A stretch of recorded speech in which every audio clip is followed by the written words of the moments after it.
मला मान्य आहे की तुम्हाला आजच्या पिढीला कुठल्या भाषेत बोलावं अशा गोंधळाची स्थिती आहे, पण मी तुम्हाला सांगतो बिनदिक्कतपणे तुमच्या आईच्या भाषेत बोला.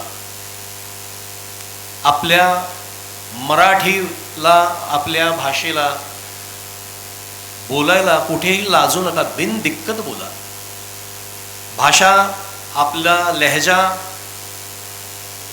आपल्याला बऱ्याच वेळेला असं होतं की बाहेर गेल्यानंतर आपण सांगली कोल्हापूर भागातली मुलं असतो, सातारा, कराड, नगर, मराठवाडा, विदर्भ इथली जी म्हणजे मुंबई पुणे सोडूनची जी मुलं आहेत त्यांना मराठी बोलायला थोडासा संकोच वाटतो, कारण भाषेवरून, आपल्या लहेजावरून आपली थट्टा होईल की काय, आपल्याला जज करतील की काय असं वाटतं.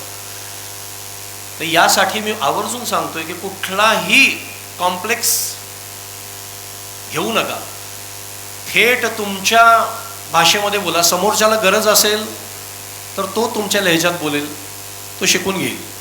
भाषा ही भाषा असते. भाषेमध्ये उच्च नीच, भाषेमध्ये ए क्लास, बी क्लास, सी क्लास असं काहीही नसतं. मराठी असो, हिंदी असो, इंग्रजी असो किंवा भारतातली कुठलीही भाषा असो, या सगळ्या भाषा या एक समान दर्जाच्या आहेत. अमुक भाषेत बोलणारा शहाणा आणि तमुक भाषेत बोलणारा ग्रामीण किंवा गावंढळ असलं काहीही नाही. आपली बोलीभाषा, आपल्या बोलीभाषेवर स्वतः प्रेम करा आधी आणि ते ठासून बोला. आज तुम्ही पुष्पा बघता, आज साऊथ इंडियन सिनेमे बघता, ते बोलतात का इंग्रजी किंवा हिंदी? ते त्यांच्या भाषेत बोलतात. ज्यांना गरज आहे ते सबटायटल्स टाकतात आणि त्यांची मुलाखत ऐकतात. त्यांचे सिनेमे त्यांच्या भाषेत असतात. इकडच्यांच्या सोयीसाठी ते डब होतात, पण त्यांच्याकडे त्यांच्या भाषेत येतात. असं आपल्याही भाषेबद्दल, आपल्याही लहेजाबद्दल व्हायला हवं. मला आणखी काही मुद्दे इथे सरांनी सांगितले होते की ज्याचे उत्तर द्या. तर होतं काय की आमच्या क्षेत्रामध्ये बरेचसे इंजिनियर्स आहेत, आमच्या क्षेत्रामध्ये बरेचसे डॉक्टर्स आहेत. कल्चरल इव्हेंट यासाठीच असतो की तुम्हाला तुमच्यातला कलाकार, कलावंत शोधायचा असतो. तुमच्यामध्येही कुठेतरी कुणीतरी कलावंत लपलेला असेल, एखादा डान्सर असेल, गायक असेल, अभिनेता असेल, लेखक असेल, दिग्दर्शक असेल. त्याला जर त्याची वाट शोधायची असेल तर ती शोधू द्या. स्वतःतल्या कलावंताला जर त्याची वाट शोधायची असेल तर ती आवर्जून शोधा. आजच्या जगामध्ये तुम्हाला यशस्वी होण्यासाठी एकच एक क्षेत्र असायला हवं असं नाही आहे. कुठल्याही क्षेत्रात तुम्ही यशस्वी होऊ शकता. बऱ्याच वेळेला होतं असं की अभिनेता जेव्हा कुठेही एखाद्या कार्यक्रमासाठी जातो तेव्हा लपलेले जे कलावंत असतात ना, ते येऊन आम्हाला भेटतात. विशेषतः त्यांचे आई वडील भेटतात आणि जरा जुजबी फोटो वगैरे घेऊन झाले की म्हणतात, ते ना आमच्या जरा पोरग्याला तुमच्या पिक्चरमध्ये घ्या की, लई बारणं असते आमचं पोरगं, त्याला तर घ्या की तुमच्या पिक्चरमध्ये, कुठेतरी तुमच्या सिरियलमध्ये घ्या त्याला. तर मी त्यांना प्रश्न विचारतो, एखादा डॉक्टर तुमच्या घरी आल्यावर असंच म्हणता का, हे आमचं पोरग्याला जरा ऑपरेशन करायला घ्या की तुमच्याबरोबर, लई भारी फाडते, कात्री बित्री चालते, चाकू हातात देऊन बघा, नाही खचा खचा खचा का आपलं तर बघा, असं असं म्हणता का? तर ॲक्टिंग हे खूप सोपं वाटतं.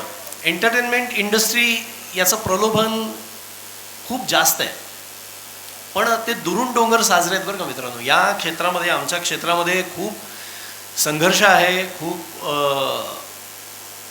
खूप जास्त कष्ट आहेत. टाईम लिमिट नाही आमच्या कष्टाला. आम्ही सिरियलमध्ये, डेली सोपमध्ये काम करणारे ॲक्टर्स तर घाण्याला जुंपलेल्या बैलासारखे असतो. कधीही आमचं काम चालू होतं म्हणजे अख्खं बाकीचं जग शनिवार रविवार विकेंड साजरा करत असतं. आम्ही शनिवार रविवारी कामं करत असतो आणि बुधवारी आम्ही निवांत पडलेलो असतो. त्याला काही शेड्यूल नाही, त्याला काही टाईम लिमिट नाही. कधी सकाळी 5:30-6 वाजता शूटिंगला जायला लागतं ॲक्टरला, डायरेक्टरला, कधी नाईट शिफ्ट असतात. तर हे क्षेत्र दिसतं आकर्षक, पण याच्यामध्ये खूप कष्ट आहेत, खूप संघर्ष आहे, स्ट्रगल आहे.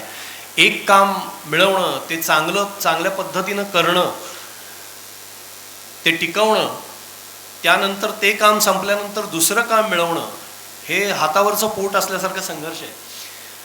मी आवर्जून यासाठी सांगतोय की या क्षेत्राचं कितीही आकर्षण वाटलं तरी 10 वेळा विचार करा. जर तुम्हाला प्रोफेशनल काही ॲक्टिंगमध्ये किंवा कलाक्षेत्रात यावंसं वाटलं तर, तेवढं जर पॅशन असेल, तेवढी जर जिद्द असेल, तर या क्षेत्राचे दरवाजे सगळ्यांसाठी उघडे असतात.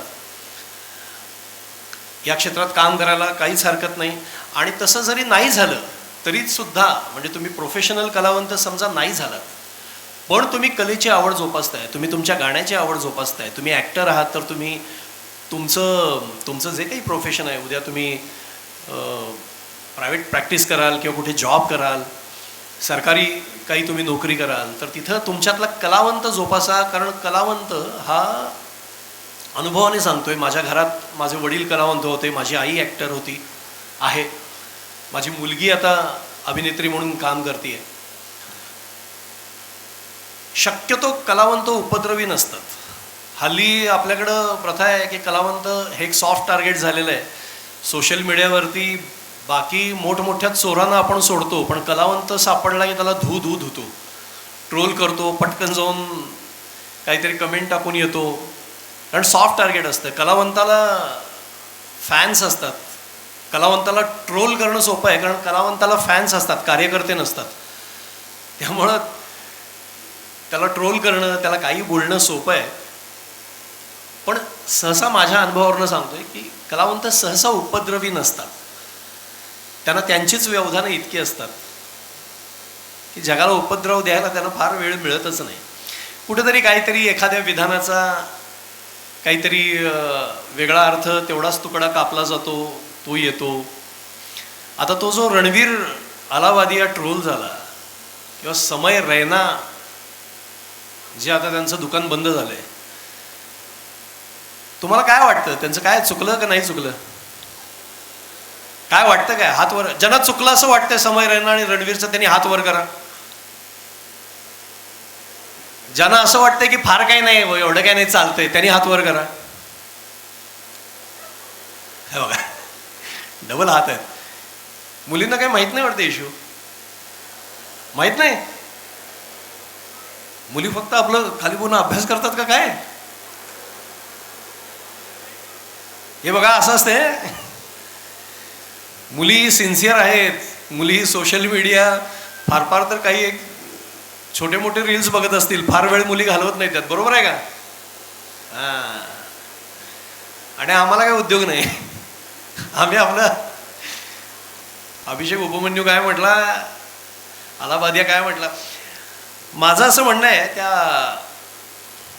रणवीरच्या आणि याच्या शोमध्ये की ते फक्त जाहीर प्लॅटफॉर्मवरून बिचारा तो बोलला, हे त्याचं चुकलं. कारण अदरवाईज आपल्याकडे, आपल्या भागामध्ये उठता बसता, म्हणजे जे ट्रोल करतायत, मला त्यांच्यासाठी म्हणायचं आहे बरं का, जे त्यांना ट्रोल करतायत, ज्यांना वाटतं की त्यांचं चुकलंय, त्यांनी पहिल्यांदा सहज तोंडात येणाऱ्या शिव्या बंद केल्या पाहिजेत स्वतः.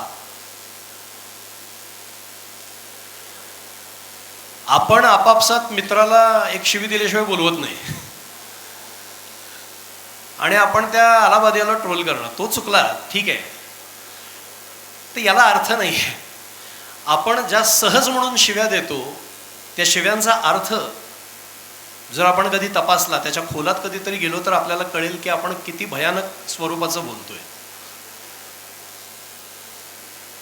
तर मी माझ्या विद्यार्थी मित्रांना स्पेशली सांगेन की शिव्या ह्या उगाच सहज जाता जाता म्हणून कुणाला देऊ नयेत. मुळात शिव्या देऊच नयेत. आणि जर आपण त्या सहज म्हणून देत असू, तर मग एखाद्या चुकलेल्या कलावंताला शिव्या देण्याचा आपल्याला अधिकार राहत नाही. आज दुर्दैवानं हे सगळं सांगायला कुणी नाही आहे.